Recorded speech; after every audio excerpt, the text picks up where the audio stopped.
Hello guys, welcome to my channel Commerce and Economics. Now previous video में we have studied national income aggregates. आज हम पढ़ेंगे disposable income aggregates. कुछ ऐसे aggregates होते हैं, कुछ ऐसे terms होते हैं जो आपको समझना बहुत ज़रूरी है in order to clear the numericals.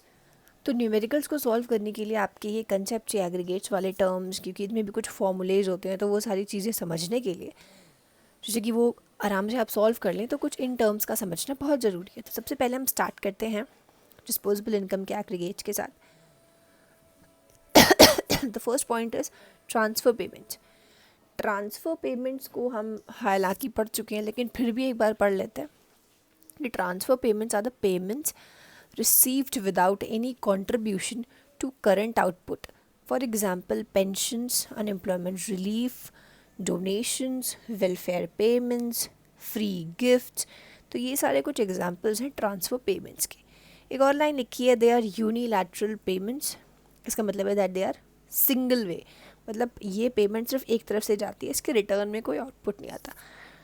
No guys, you all know कि जो पेंशन्स है वो ओल्ड एज पेंशन्स होती हैं, वो थोड़े एजड लोगों को मिलती है. साथ के साथ जो अनएम्प्लॉयमेंट रिलीफ है वो अनएम्प्लॉयड लोगों को मिलता है, क्योंकि वो एम्प्लॉयमेंट में नहीं है, तो उनको उनके खर्चे के लिए थोड़ा बहुत जो उनको मिलता है वो मिल जाता है. Then comes donations. तो ये जो सारे खर्चे हैं, ये जो सारी चीज़ें हैं जो गवर्नमेंट देती है, दिस इज़ वन वे. ये गवर्नमेंट सिर्फ दे रही है, इसके बदले में कोई आउटपुट नहीं मिल रहा. ना ही कोई ओल्ड एज पर्सन कहीं एम्प्लॉयड होता है, ना ही अनएम्प्लॉयमेंट रिलीफ जो बंदा ले रहा है वो कहीं एम्प्लॉयड होता है. डोनेशन के बदले कुछ नहीं दिया जाता. तो ये कुछ ऐसी बर्डन्स हैं, कुछ ऐसी चीज़ें हैं जो गवर्नमेंट के ऊपर हैं, जो कि उन्हें उसे देना है. बट इसके रिटर्न में अगर वो सोचे कि कुछ ऐड हो रहा है नेशनल आउटपुट में, तो वो चीज़ें नहीं होती हैं. इसलिए ट्रांसफ़र पेमेंट्स को हम नेशनल इनकम में इंक्लूड नहीं करते हैं. तो यही है कंसेप्ट हमारा नेशनल इनकम में ट्रांसफ़र पेमेंट्स का. तो that is why transfer payments are just unilateral payments, one sided payments. Return में इससे कुछ भी नेशनल इनकम में कोई इंक्रीमेंट इनको देने के बाद नहीं होता. वहीं जब हम बाकी चीज़ों की बात करेंगे, कहीं कोई गवर्नमेंट डिपार्टमेंट है, वहाँ पे जब सैलरीज़ मिलती हैं तो जो सैलरीज़ मिलती हैं उसके रिटर्न में लोग वहाँ पे काम करते हैं, वो काम की सैलरी होती है, तो उनके काम का जो आउटपुट होता है वो ऐड होता है नेशनल इनकम में, इसलिए उनकी सैलरीज़ भी नेशनल इनकम में ऐड हो जाती हैं. इन द सेम वे जो ट्रांसफ़र पेमेंट्स होते हैं वो सिर्फ वन साइडेड है, उनके रिटर्न में कुछ नहीं आता, इसलिए उन्हें हम काउंट भी नहीं करते. Now the second term is current transfers. Current transfers is one which is made out of the current income of the payers and adds to the current income of the receivers. अब जो transfer payments होते हैं उनमें दो type में के होते हैं ट्रांसफ़र पेमेंट्स. एक होता है करंट, एक होता है कैपिटल. करंट ट्रांसफ़र पेमेंट वो ऐसा पेमेंट होता है जो कि पेयर की करंट इनकम से निकल के और करंट इनकम ऑफ रिसीवर्स की इनकम में जाकर ऐड हो जाता है. वहीं जो दूसरा वाला है वो है capital transfers. Capital transfers is one which is paid out of the capital or wealth of the payer and as to the capital or wealth of the receiver.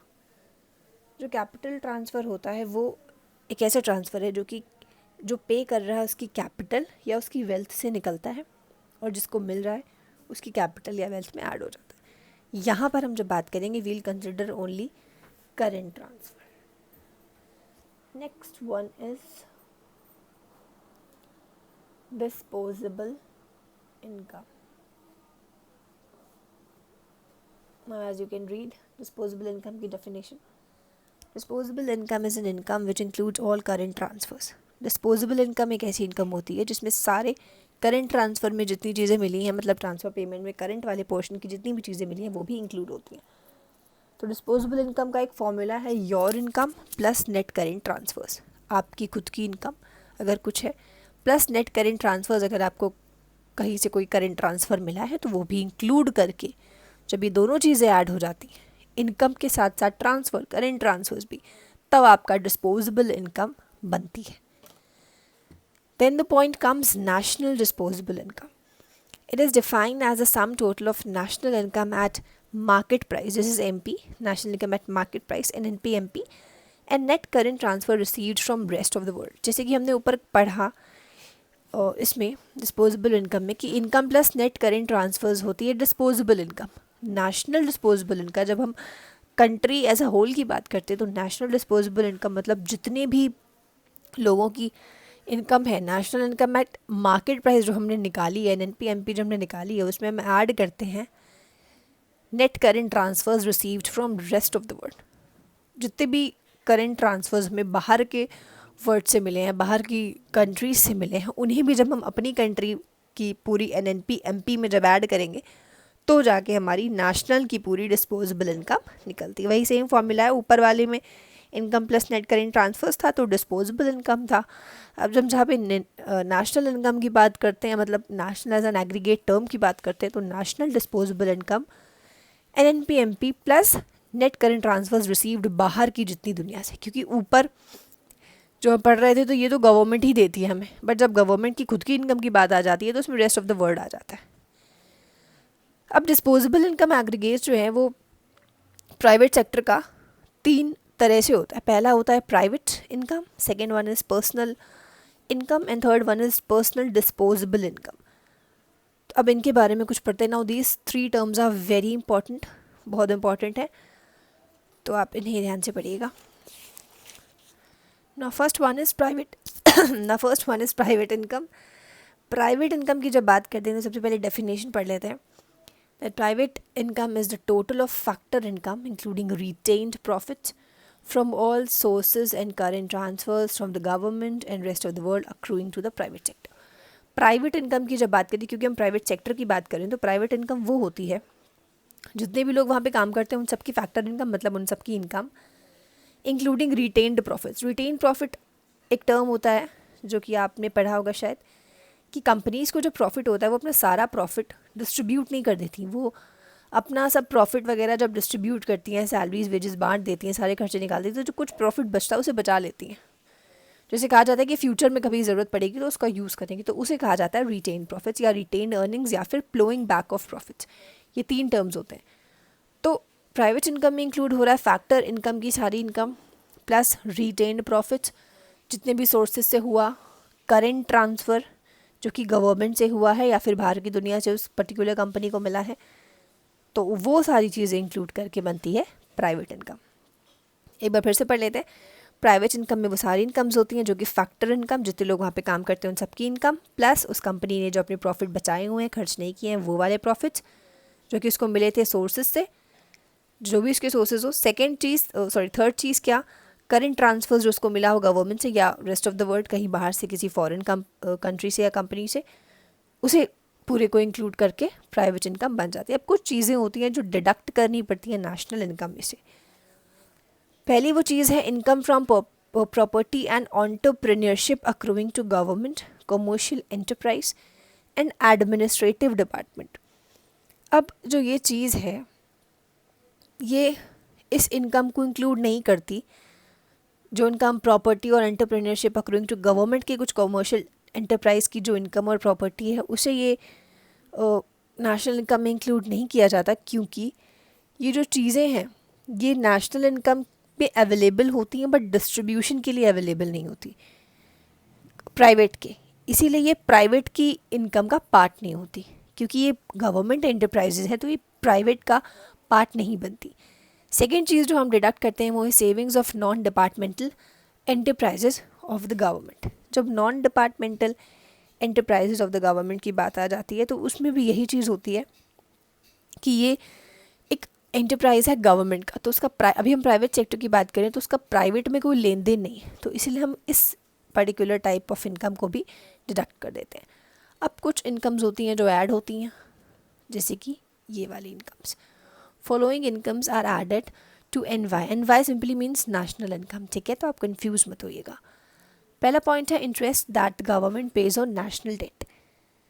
अब गवर्नमेंट ने कभी किसी से फ़ंड लिया है या लोगों से अगर कोई फ़ंड लिया है, सपोज कभी गवर्नमेंट अपने बॉन्ड्स बेचती है तो लोगों से रिटर्न में पैसे ले लेती है, तो जब वो पैसे लेती है तो उसे उस पैसे के साथ इंटरेस्ट भी पे करना होता है।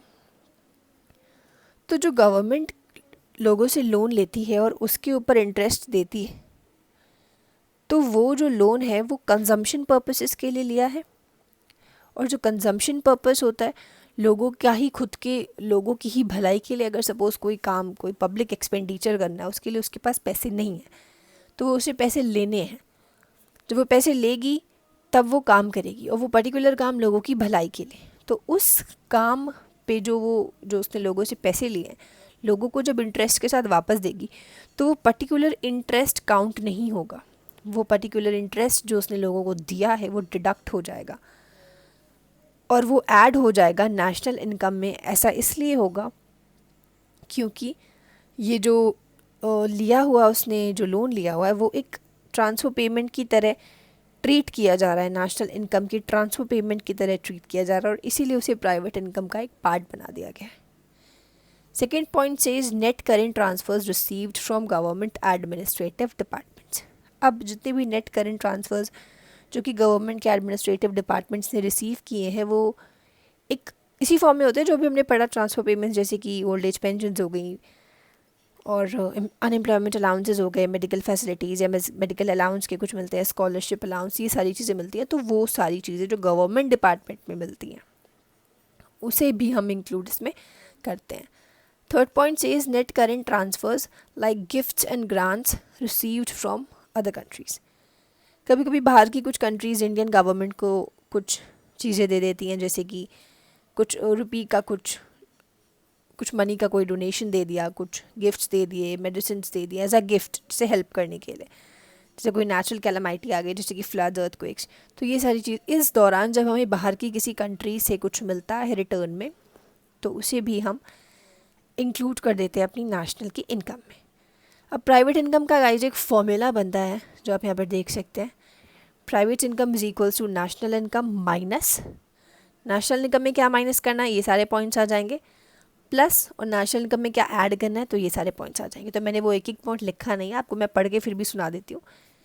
That private income is equals to national income minus income from property and entrepreneur accruing to government commercial enterprise and administrative departments minus savings of government departmental enterprise of the government, plus करेंगे interest that the government pays on national debt, net current transfers received from the government enterprise departments, third one plus करेंगे net current transfers like gifts and grants received from other countries. तो ये एक formula है, आपसे अच्छे से याद कर ले क्या माइनस होता है क्या प्लस होता है, क्योंकि एग्जाम में बहुत आता है। अब प्राइवेट इनकम के बारे में एक छोटा सा पॉइंट लिखा है that private income is a pre tax income. Tax से पहले की जो इनकम निकल के आती है वो होती है।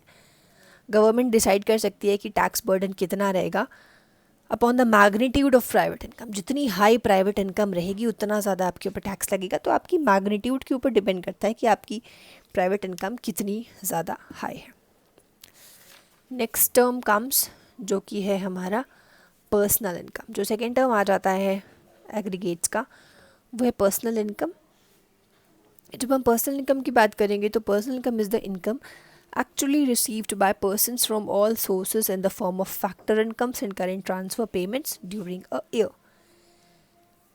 ये एक ऐसी इनकम होती गाइस, देखिए सबसे पहले इंपॉर्टेंट चीज़ आपको डेफिनेशन सारी याद करनी है। प्राइवेट इनकम हो, पर्सनल इनकम हो या पीडीआई हो, सबकी डेफिनेशन आपको याद करनी है, तो उसमें कोई स्किप करने की बात नहीं है। पर्सनल इनकम की डेफिनेशन पढ़ते हैं, इट्स द इनकम जो कि रिसीव करता है कोई भी पर्सन या जितने भी पर्सन है जिस भी कंपनी में वो काम करते हैं। फैक्टर इनकम मतलब उनकी सैलरी के तौर पे, एंड करंट ट्रांसफ़र जो भी उनको करंट ट्रांसफ़र अगर गवर्नमेंट ने कुछ किया है तो वो सारी चीज़ें इंक्लूड करके हमारी पर्सनल इनकम बनती है। अब पर्सनल इनकम को बनाने का एक फॉर्मूला भी है। Personal income is equals to private income, जो भी हमने पीछे पढ़ा। उस प्राइवेट इनकम में से जब माइनस करेंगे अनडिस्ट्रीब्यूटेड प्रॉफिट्स, माइनस करेंगे कॉर्पोरेट प्रॉफिट टैक्स, माइनस करेंगे retained earnings of the foreign companies, तो जाकर निकल कर आएगा आपका पर्सनल इनकम। अब आ जाते हैं कि हम ये अनडिस्ट्रीब्यूटेड प्रॉफिट्स और ये सारी चीज़ें क्या हैं।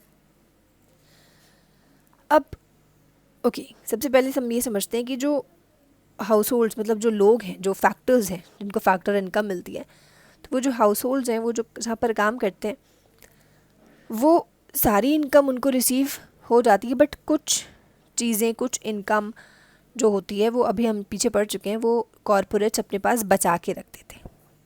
ठीक है, जितना भी प्रॉफिट हुआ उनको दे दिया, सबके हिस्से दे दिए, सैलरी वेजेस दे दी, शेयर होल्डर्स को उनका हिस्सा दे दिया।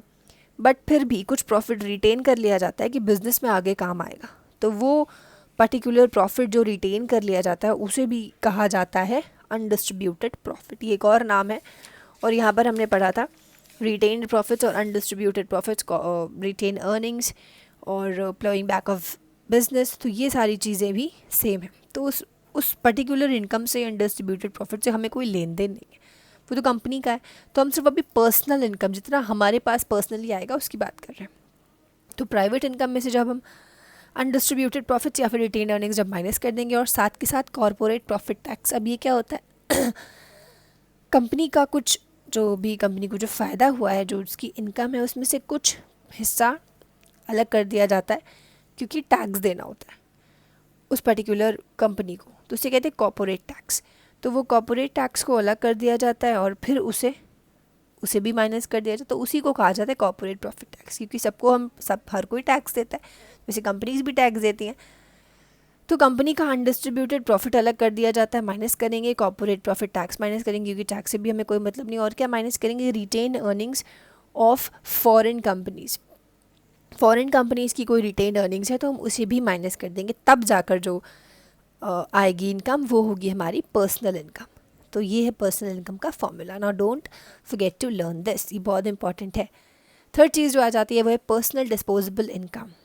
Now, personal disposable income is that part of personal income which is available to the individuals to be used the way they like. It's always less than personal income. अब इतने deductions हो गए, private से भी चीज़ें minus होंगी, personal से भी ये सारी चीज़ें माइनस होंगी, तो हमारे पास इनकम बहुत कम हो जाती है। तो पर्सनल डिस्पोजेबल इनकम या PDI एक ऐसी इनकम होती है जो कि इंडिविजुअल्स की अपनी खुद की इनकम होती है, उसको उनकी जहाँ मर्जी हो वो जिधर खर्च करें। जब हमारे पास कभी इनकम आती है तो हम अपने पहले खर्चे निकालते हैं कि भैया ये इसको देना है, इसके हमें वो ख़रीदना है, वो खरीद, उसके बाद जो पैसे बचते हैं हम सोचते हैं कि अब ये हमारे अपने पैसे हैं, अब इसकी मर्ज़ी, हम चाहे जो करें। तो ये वही वाला इनकम है PDI। सब कुछ डिडक्ट कराने के बाद जो एक पार्ट ऑफ इनकम बचा जो इंडिविजुअल अपने हिसाब से यूज़ कर सकता है, उसे कहा जाता है पर्सनल डिस्पोजेबल इनकम। और जब सारी डिडक्शंस हो जाते हैं तो वो हमेशा कम रह जाती है, इसलिए यहाँ पर लिखा है कि it's always less than personal income. अब PDI का भी एक फॉर्मूला है, मतलब पर्सनल डिस्पोजेबल इनकम का भी एक फॉर्मूला है। वो फॉर्मूला ये है दैट पर्सनल डिस्पोजेबल इनकम को निकालने के लिए पर्सनल इनकम में से आपको पर्सनल टैक्सेस माइनस करने होंगे, miscellaneous receipt of the government administrative departments, ये सारी चीज़ें आपको माइनस करनी होंगी। तो इसे कहा जाता है हमारा तब निकल कर आएगी आपकी PDI। अब पर्सनल इनकम में से हमें जब पर्सनल टैक्सेस, अब टैक्सेस तो हम सबको देने होते हैं, जैसे कि वेल्थ टैक्स हो गया, इनकम टैक्स हो गया, तो वो सारे टैक्स जब हम डिडक्ट कर लेते हैं एक बहुत बड़ा खर्चा हमारे सर से हट जाता है। और हम क्या डिडक्ट करते हैं? Miscellaneous receipts of the government administrative department. इसका मतलब ये है कि कभी कभी हमें गवर्नमेंट कुछ फ़ीस लगा देती है हमारे ऊपर, कुछ फ़ाइन्स लगा देती है, तो जब उन फ़ीस और फाइन्स को भी जब पे कर देते हैं उसके बाद जो पैसे बचे वो हमारे खुद के पैसे होते हैं, उसकी जहाँ मर्ज़ी हम उसको जहाँ खर्च करना है हम वहाँ कर सकते हैं। तो ये वो वाली इनकम है जो सारे के सारे खर्चे, टैक्सेस, डिडक्शंस सबके बाद जो हमारे पास बचती है। Then comes important concept per capita income. Per capita income का मतलब होता है कि एवरेज इनकम निकलती है कि पर बंदे की इनकम इंडिया में कितनी है। It is the average income of the normal residents of the country in any year. किसी एक साल में जब हम किसी एक बंदे की इनकम निकालना चाहते हैं, उसकी इनकम कि वो हमें एग्जैक्ट अमाउंट नहीं पता चलता, बट फिर भी एक एवरेज पता चल जाती है। वो कैसे पता चलेगी? जितनी हमारी नेशनल इनकम आई है उस नेशनल इनकम को पॉपुलेशन से हम डिवाइड कर देते हैं। जितनी पॉपुलेशन है इंडिया की प्लस जितनी नेशनल इनकम हमने काउंट करवा कर जो हमारी नेशनल इनकम आई है उसे डिवाइड कर देते हैं। हमारी पर कैपिटा इनकम मतलब पर बंदे की इनकम आ जाती है हमारे सामने। अब गाइस दो कंसेप्ट हैं, first one is national income eight current prices, second one is national income at constant prices. National income and current prices की जब बात करते हैं तो वो national income eight current prices में वो सारे फाइनल गुड्स एंड सर्विसेज की वैल्यू होती है जो कि किसी एक साल में प्रोड्यूस किए होते हैं during a year expressed eight market price prevailing in that year.